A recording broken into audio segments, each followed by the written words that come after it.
It all started when we moved into our new home. It was a pretty small town. Not much to do except go to the movie theater or the diner. I don't know why I'm saying all of this. I'm not the type of guy to hang out with friends or family, or even socialize for that matter. Maybe it's because it eats me up inside. The portal. The other world. Despite the mood of the town, and my inability to not talk that much, I managed to meet and befriend 2 other people from my new school.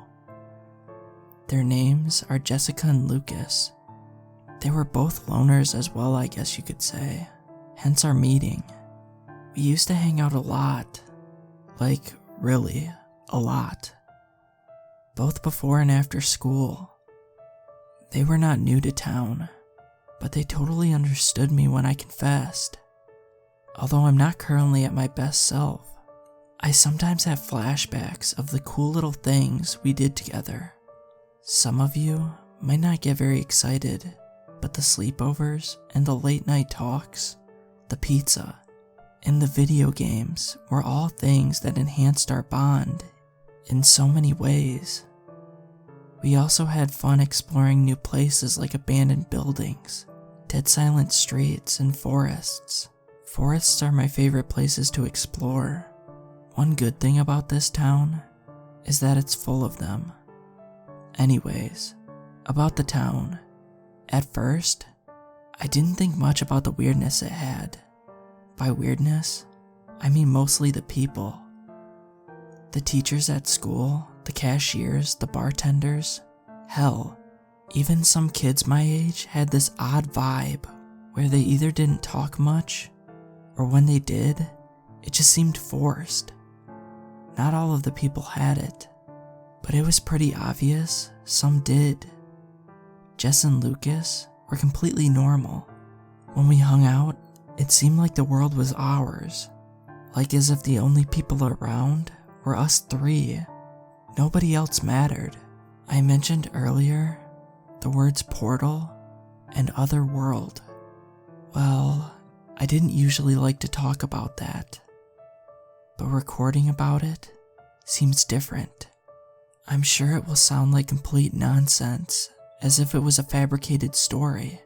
I'm not in the state to force people to believe me if they don't want to at this point. It was a Friday night. We were at Lucas's place and had planned to sleep over at his house. And yes, Jess was there. We also had planned to watch a couple of horror films before we went to sleep, but that never happened. Actually, after consuming 2 or 3 energy drinks each, we wanted to get outside so bad. Thoughts of places to go were running in my head, but to no avail.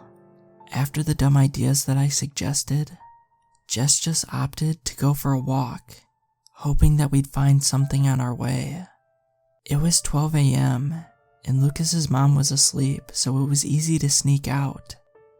With so much adrenaline running through our bodies, we just wanted to do something stupid. I thought of Ding Dong Ditch. We had played it before. It was way more fun than you'd imagine. Because of all the elders in our neighborhood, we snuck out of a window in Lucas's room and proceeded to approach the nearest house. Lucas all of a sudden stormed ahead of us, shoving us and running for the doorbell. He gave it a good 4 hits, and then ran to find the nearest cover. All 3 of us hid behind the house's bushes and waited for the door. A small, elderly man came out. I didn't quite see him because of the darkness of the front porch. He stood there for about 10 seconds, then went back inside. Lucas again ran to the front porch and rang the doorbell 2 more times. Not even 2 seconds later, the man opened the door and grabbed Lucas by his shirt, dragging him inside. I couldn't believe it. It happened so quickly, and I was truly worried. I still remember that. But the elderly man? How? How did he perform these actions in the amount of time it takes me to snap my fingers? He seemed as if he had predicted it. But then again, he had to be around 70 years old. That was weird. Jess and I decided to sneak up to the door, as it was still ajar. As we went to go grab the elderly man who was pushing Lucas now, he slammed the door in our faces, almost as fast as he had snagged Lucas. Something is very off, I thought. I attempted to open the door, and oddly, it opened. We were inside, but the man was nowhere to be found, and neither was Lucas. Impossible. Right after they left the porch, they were gone. Jess was just as shocked as I was. I could see it in her eyes. We honestly didn't have the time or the strength to ask any questions. We just proceeded inside. We didn't exchange many words after that. Right then, all I had in my mind was, how? Why? And we need to find them. We spent a good 2 hours searching there, waiting for something to happen. We knew no one else was inside that man's house. We searched all of it. At this point, it was 2 a.m., and the only place we hadn't searched yet was the backyard of the house. Jessica and I proceeded to the backyard. We immediately made eye contact as soon as we heard it. It was a creaking sound coming from the shed. No movement though, just the sound. I first thought I was hallucinating when I saw the purple lights coming out of the door of the shed. We started walking towards the shed as if it was controlling our pace and channeling us there. Just as a bug is drawn to a light. Jess was right behind me when I opened the door. Right before I did that, for some reason, the darkest and the happiest moments of my life crossed my mind in a split second. The fear of changing towns, the absence of my father since I was a toddler, seeing Jess and Lucas for the first time. I thought I was about to die, but there was no going back then. When I landed my hand on the door, Jess held my other hand, and now I believe that explains how she teleported with me. When I opened the door and we stepped inside, it appeared that there was no inside at all. As soon as we took that step, we were back outside again, but it was a different outside. The first thing that I noticed before telling Jess was the sky. It was red. Also, everything around us was blurry, like we had myopia. After trying to adjust to our new surroundings, I attempted to walk. With every step Jess and I took, there was an echoing sound of it. The whole experience was terrifying. From the moment Lucas was lost, everything seemed to change. My body was in a constant fight or flight mode, and I felt as if I was about to collapse on the floor. There seemed to be no life in this other world, but not long after, we heard crows flying over us in the blood-red sky. As we were observing them, we understood that they were trying to tell us something. They continuously flew over the top of the house, like they wanted us to go there. I looked at Jess and beckoned that we go inside. We slowly entered the back door.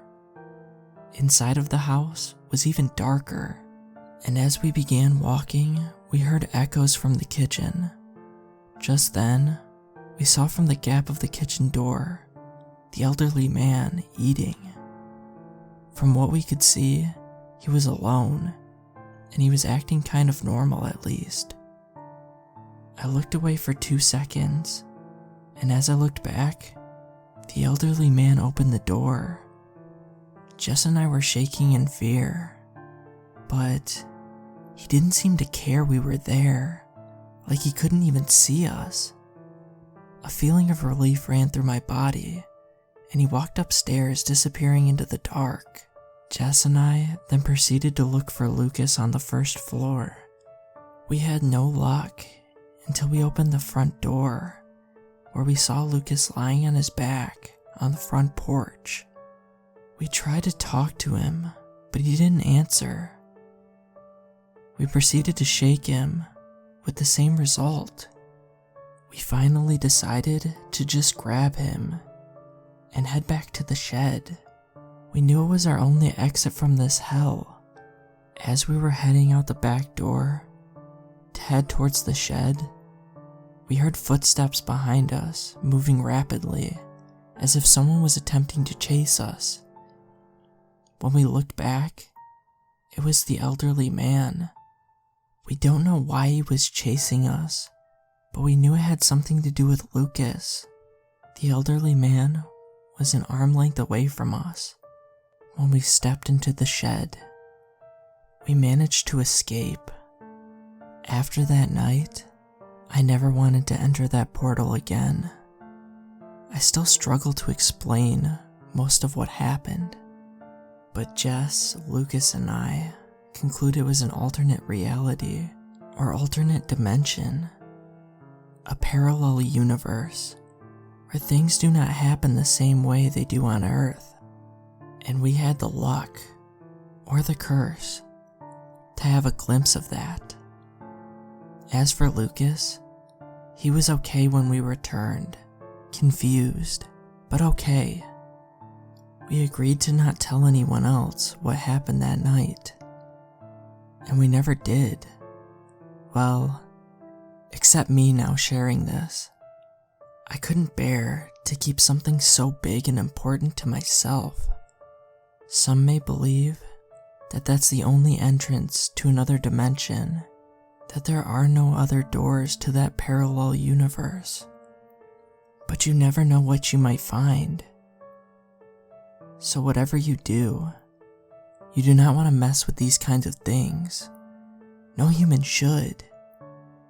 And if you ever encounter them, you have to be very careful, or just stay away. Because if you don't, that parallel universe may just become your reality.